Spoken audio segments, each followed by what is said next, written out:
नमस्कार, आप देख रहे हैं आइडियल एक्सप्रेस। मैं हूं निशा मिश्रा। जम्मू कश्मीर, उत्तराखंड, हिमाचल प्रदेश, राजस्थान, पंजाब और पता नहीं इस कतार में और कौन कौन शामिल होने वाला है। कुदरत फिलहाल इन इलाकों में अपने चाबुक चला रही है और चारों ओर मौत और तबाही का मंजर नजर आ रहा है। कई लोग बाढ़ में डूबकर मर रहे हैं, कई पहाड़ों के दरकने से बस्तियां उजड़ रही है। जिस हिमालय को भारत की उत्तरी सीमा का रखवाला कहा जाता था, आज वह इतने गुस्से में क्यों है? जो बादल धरती की प्यास बुझाने के लिए आसमान में आते हैं, उनसे मौत की बारिश क्यों होने लगी? इन सवालों का जवाब तलाशना आज बेहद जरूरी हो गया है। दरअसल इंसानों ने तरक्की के नाम पर कुदरत के साथ जो मजाक किया है, आज उसी का खामियाजा भुगतना पड़ रहा है। बादलों के अचानक फट पड़ने की वजह इंसानी सोच को ही बताया जा रहा है। बहुत पहले नदियों की धारा को रोकने की सरकारी कोशिश का विरोध किया गया, लेकिन विरोध की आवाज बुलंद करने वालों की ही आवाज को दबा दिया गया।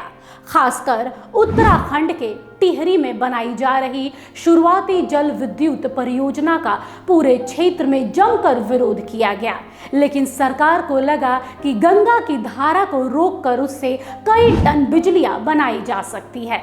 इससे पहाड़ों की जिंदगी भले ही आसान हो जाए। सरकार को तय यह भी पता था कि हजारों साल पुराने हिमालय की जो चोटियां हैं उत्तराखंड में स्थित, वह सबसे ज्यादा ताजा तरीन है।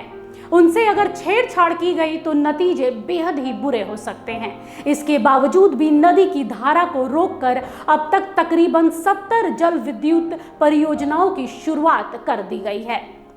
पर्यावरण जानकारों की बात माने तो विद्वानों का ऐसा मानना है कि हिमालय की कुदरती बनावट के साथ पिछले दशकों में जो छेड़छाड़ की गई है, नदियों की धारा को रोककर जिस तरीके से बिजली बनाने का काम शुरू हुआ है, उससे पहाड़ों की इकोलॉजी गड़बड़ हो गई है, जिससे ये तबाही का मंजर सामने है। चौंकाने वाली बात यह है कि मानसून के दौरान ही अक्सर पहाड़ी इलाकों में बादल फटने की खबर आती है। जानकारों का मानना है कि बंगाल की खाड़ी से उठने वाली मौसमी हवाएं मैदानी भाग से होकर जब हिमालय तक पहुंचती हैं तो ठंडी हवाओं से टकराती हैं। मौसमी हवाएं नम होती हैं, मैदानी इलाकों से गुजरते हुए उनमें नमी आ जाती है। यह गर्मी जब सर्द हवाओं के पास पहुंचती है तो वो बादल अपना संतुलन खो बैठते हैं और अचानक से फट जाते हैं। पिछले रात भी रुद्रप्रयाग और चमोली में बादल फटने का सिलसिला हमने देखा और बादलों के फटने से हजारों टन पानी अचानक धरती पर आ गिरता है।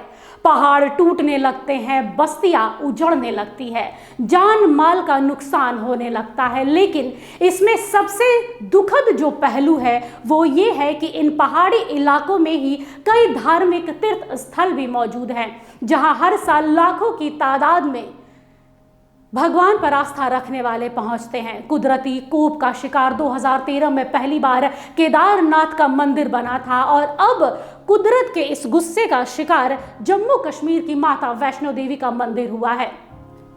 माता के दर्शन के लिए पहुंचे कई लोग मौत के शिकार हो गए हैं। अनगिनत लोग अभी भी लापता बताए जा रहे हैं। पर्यावरण के जानकारों का मानना है कि जम्मू कश्मीर, उत्तराखंड और हिमाचल प्रदेश में स्थिति धार्मिक स्थलों की पवित्रता यदि बरकरार नहीं रखी गई तो तीर्थों को ऐसे ही अगर पिकनिक स्पॉट बनाया जाता रहा तो वो दिन दूर नहीं है जब हिमालय की गोद में बसे ये राज्य देखते ही देखते धरती की गोद में कहीं समा जाएंगे। सरकार से होश में आने की गुजारिश जरूर करनी चाहिए। फिलहाल के लिए बस इतना ही। देखते रहिए आइडियल एक्सप्रेस। नमस्कार।